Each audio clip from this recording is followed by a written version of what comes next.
Sometimes, the stories that hurt the most aren't the ones with screaming or betrayal in the obvious sense. Sometimes, they're the quiet ones. The ones where love is real, but the truth still breaks everything. This is a story about a man who became a father, and then had to ask himself what that word really means. Let's get into it. I named him. I held him on his first night in this world. I sang him to sleep. And 2 years later, a stranger knocked on our door. I remember the first time I saw her. She was standing in line at the pharmacy, looking tired but focused, holding a tiny paper bag and scrolling through her phone like she was trying to disappear into it. I asked something dumb like, "Is the line always this bad here?" and she laughed. It was the kind of laugh that felt like maybe she hadn't done it in a while. We started talking. She told me she had just moved back into town. Said she was trying to rebuild. That word stuck with me. Rebuild. I was 31, working full-time as a project manager, not really dating. I wasn't lonely exactly, just a little disconnected. She felt grounded, warm, grateful. We saw each other a few more times, then more, and then she told me she was pregnant, said she had just found out. She cried, said she was scared but wanted to be honest. I asked her if it was mine. She said yes, that it could only be mine, that she hadn't been with anyone else. And I believed her. I didn't even question it. She looked straight at me with those soft, exhausted eyes, and I just knew she was telling the truth. Or I thought I knew. We moved in together, got married, nothing fancy. Just a courthouse and dinner with her mom. I was proud. I thought I'd found something real. We bought a crib, painted the room, argued over names. I read every article one could about how to be a good father. I went to the birthing classes. I held her hand through contractions. I cried when I heard that first tiny scream. I cut the cord. I kissed his forehead. And I gave him a name. For 2 years I woke up at 3 a.m. to warm bottles. I learned how to swaddle, how to bounce, how to recognize the different cries. I sang lullabies with the lights off, paced the hallway with him on my chest, memorized the smell of his hair after a bath. I took thousands of photos. My phone was full of his face, his tiny hand wrapped around my finger, his giggle when I made that ridiculous dinosaur noise. I wasn't perfect. I lost my patience sometimes, got tired. But I loved that kid with everything I had. I never once thought of him as anything but mine, until the knock. It was late. I thought it was a delivery at first, but when I opened the door, I saw a man standing there with a cheap beer in his hand and fire in his eyes.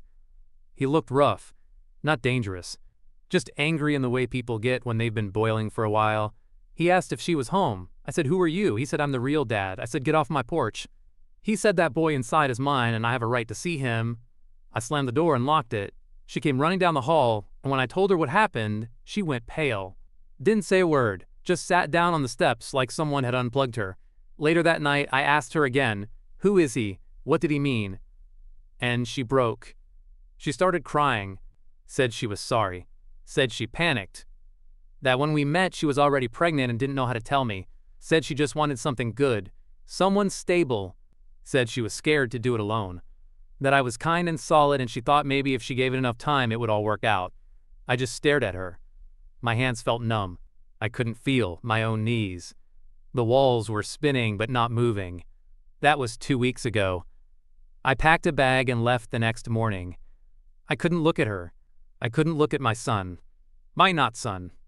I rented a small apartment across town. I told my boss I needed some time. I haven't told anyone else. I'm not angry, not exactly. I just feel like the floor gave out under me and I'm still falling. Every time I close my eyes, I see his face. And every time I see it, I hear a voice in the back of my head whispering, "He's not yours." And I don't know what to do with that. The apartment I'm in has no pictures on the walls, no toys on the floor, no tiny socks in the laundry. It's clean, empty, quiet. And I hate it. Not because I miss the mess or the noise, but because I miss what they meant. I keep expecting to hear his laugh echo from the hallway. I keep reaching for a second cup when I make coffee. I keep seeing a pair of small shoes by the door that aren't there. I don't know who I am in this silence. At work, I sit at my desk and stare at the screen until the text blurs. People ask how I'm doing. I lie. I say I'm taking time to deal with some family stuff. They nod like they understand, but they don't. No one does. Because how do you explain that everything you thought was yours, everything you built your life around, was borrowed? That the child who wrapped his arms around your neck and called you daddy did so because someone else let you believe you deserved it. And yet, I still love him. That hasn't changed. I try to fight it. Try to remind myself that we share no blood. That I was manipulated. That I'm just the guy who happened to be in the right place at the right time. But every time I think of his smile, my heart breaks all over again. He doesn't know. He's too young. He just thinks Dad went away for a little while. My wife, or whatever I'm supposed to call her now, she texts. Not every day, but enough. She says he asks for me. She says he sleeps with the stuffed dinosaur I gave him. She says he cries sometimes, and she doesn't know what to tell him. And every time I read those messages, I want to throw my phone across the room. Not because I'm angry at her, but because I don't know how to live in this space between staying and leaving. I haven't filed for divorce. I haven't packed the rest of my things. I haven't told my parents, or hers. I'm stuck, frozen. Some nights I drink more than I should and read old texts, pictures, videos. The one where he takes his first steps and falls into my arms. The one where he claps off beat and giggles like it's the funniest thing in the world. I used to watch those because they made me happy. Now I watch them to remember who I was before the truth. There's this part of me, maybe the worst part, that wonders if it would have been better if I'd never found out. If the man hadn't come to the door. If she had kept lying. Maybe I would still be there, holding him, feeding him, planning preschool, thinking about birthdays. Maybe the lie would have kept me safe. But then I remember that moment, when she said I was never the father, and how everything in me broke like glass. I trusted her. I built a life around her words. And I was wrong. Completely, deeply wrong. And that part one can't forgive. Not yet. Maybe not ever. People talk about betrayal like it's a knife. Quick, sharp, clean. But this isn't like that. This is slower. Like a leak in the roof that you don't notice until your whole ceiling caves in. And now I'm buried in it. And I don't know how to dig my way out. Every choice feels wrong. If I go back, I'm admitting that love is enough, that biology doesn't matter, that I can be a father even if I was never chosen to be one in the first place. But if I stay away, I'm punishing a child who did nothing. I'm letting pain make me smaller. And I don't want to be that man. I don't want to be the guy who walks away from a little boy who still waits by the window. But I also don't want to be the guy who's too afraid to choose himself for once, who sacrifices his truth for the comfort of others, who lives in a house where love was built on a lie and hopes it can survive on scraps. I don't know which version of me is real anymore. The man who held his son with everything he had, or the man who now questions if any of it ever meant anything at all. She asked me to come over, just to talk. That's what the message said, just to talk. I stared at it for an hour before I answered. I told her I'd think about it. Then I waited another 3 days before I showed up. I didn't even know why I was going. Maybe I was hoping to see him. Maybe I just needed to see if the house still felt like home. It didn't. It felt like a replica of something I used to believe in. She opened the door and looked smaller than I remembered. Tired. Not broken, but quieter. She said thank you for coming. I didn't answer. The living room looked exactly the same, except for the missing photo on the mantel. The one of the three of us at the park. I guess she took it down. Or maybe I did. I don't even remember. He was napping in the next room. She said she didn't tell him I was coming because she didn't want to confuse him. I asked if the other man had come back. She said no, that he had disappeared again, that she didn't even know where he was. She said she didn't want him in their lives, in our lives, that she only ever wanted stability, that she made a mistake but that she loved me, that she still does. I didn't know what to say to that. I still don't. She asked me to come back, said we could start over, said families are more than DNA, that I am his father in every way that counts. And maybe she's right. Maybe love really is stronger than truth. But the thing is, I don't know if I believe that anymore. I looked at the toys on the floor, the little sippy cup on the counter, the drawings taped to the fridge, and I felt like a ghost in a life that kept going without me. I stood in his doorway while he slept, his face so familiar it hurt. I remembered how his cheeks puff when he breathes, how he kicks his right foot when he dreams, and I felt something collapse in my chest. I didn't wake him. I just stood there until my hands started to shake. Then I turned around and left. I heard her call after me. I didn't answer. On the way back to my apartment, I pulled into a parking lot and just sat there for an hour. I didn't cry. I didn't scream. I just sat there and tried to figure out what kind of man I am. Am I the kind who walks away from a child because of biology? Or the kind who stays and pretends he's not bleeding inside? I've been both, and neither feels right. People say you should follow your heart. But what do you do when your heart is the thing pulling you in opposite directions? When love feels like a trap and truth feels like a sentence? I talked to a friend the other day. He didn't know anything. I just asked what he thought about raising someone else's kid. He said, if the love is real, it's real. That it doesn't matter how it started, that the kid only knows you. But he doesn't know what it's like to have everything you believed ripped out from under you by the one person you trusted most. He doesn't know what it's like to realize you were plan B all along. That your whole identity as a father was built on someone else's fear. I'm not angry like I was. Not in the way people expect. I'm not yelling. I'm not smashing things. I'm not posting bitter quotes online. It's quieter than that. Just this dull, constant ache.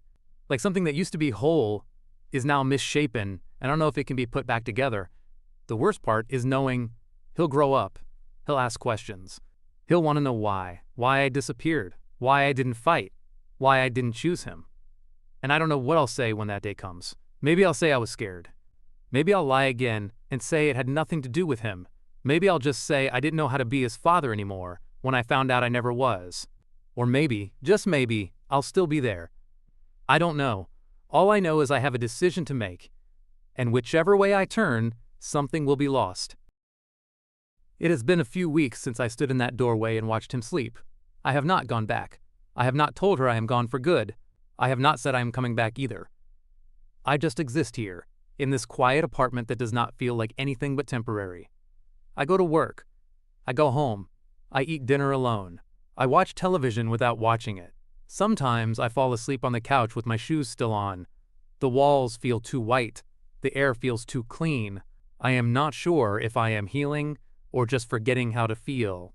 There is no clock ticking down, no date circled on the calendar, no ultimatum, and somehow that makes it harder. If someone told me I had to decide by Friday, maybe I could.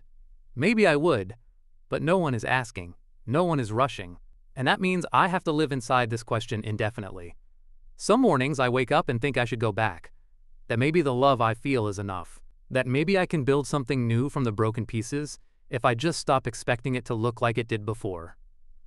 Other mornings I wake up and feel this quiet relief, like I can breathe again. Like I am finally living a life that is mine and not one written for me by someone else's fear. And both mornings feel like lies. Or maybe both are true. Maybe that is the hardest part. That I love him. That I hate the lie. That I miss being his father. That I cannot bear the thought of being fooled again. That I want to go back. That I cannot. I thought time would make it clearer. That distance would shape the truth into something sharp and obvious. But instead, time has only made the silence louder. I still get updates from her. Not often. Just small things. He said a new word. He scribbled something and told her it was a picture of me. Called it Daddy. He asked if I was still on a work trip. And I read those messages and do not respond. Not because I do not care, but because I care too much and do not know what to say. I have started writing him letters. I do not send them. I do not even sign them. Just scribbled thoughts on paper that I fold and leave in a drawer. Some are stories. Some are memories. Some are just me trying to tell him that he mattered. That he still does. That none of this is his fault. And maybe one day I will give them to him. Or maybe they will stay locked away like the part of me that still wants to walk through that door and pretend none of this happened. People talk about forgiveness like it is a switch. But it is not. It is a long, slow stretch of road, and I do not know if I have the fuel to reach the end. I do not hate her. Not anymore. I understand why she did it. Fear makes people do things. Loneliness makes people lie. But understanding does not undo what was done. It does not rebuild trust. It does not erase the image of a man on my doorstep calling himself father, while I stood there with a bottle in my hand, wondering if anything I had ever believed was real. I think I am still grieving. Not just the loss of a family, but the loss of the version of myself that believed so easily, that gave everything without question. I do not know if that version is ever coming back. And maybe that is okay. Maybe it is time to become someone new, someone who sees things clearly, someone who chooses for himself. But even that feels heavy, because choosing for myself means choosing something that leaves someone behind. A little boy who still calls me daddy in his sleep. A little boy who does not know what truth shattered the life he thought he had. I keep asking myself if staying would make me a liar too, or if leaving makes me a coward. I do not have the answer. Maybe I never will. Maybe some choices are not about right or wrong. Maybe they are just about what kind of pain you can live with. So I wait. I wake up. I make coffee. I go to work. I write letters I never send.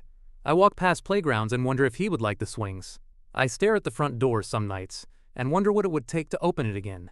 And I sit in the middle of this life that feels half built and half abandoned. And I try to believe that time will help, that time will soften the edges, point the way. Or maybe it will not. Maybe all I will ever have is this space between two doors, and the hope that someday one of them will feel like mine. Thanks for staying with this one to the end. Stories like this don't come with clean answers, and maybe that's the point. So now I'll turn it over to you. If you were in his shoes, would you stay and rebuild something real from a lie? Or would you walk away to protect what little trust you have left? Let us know in the comments. And if this story moved you, consider liking and subscribing. It means more than you know. See you next time.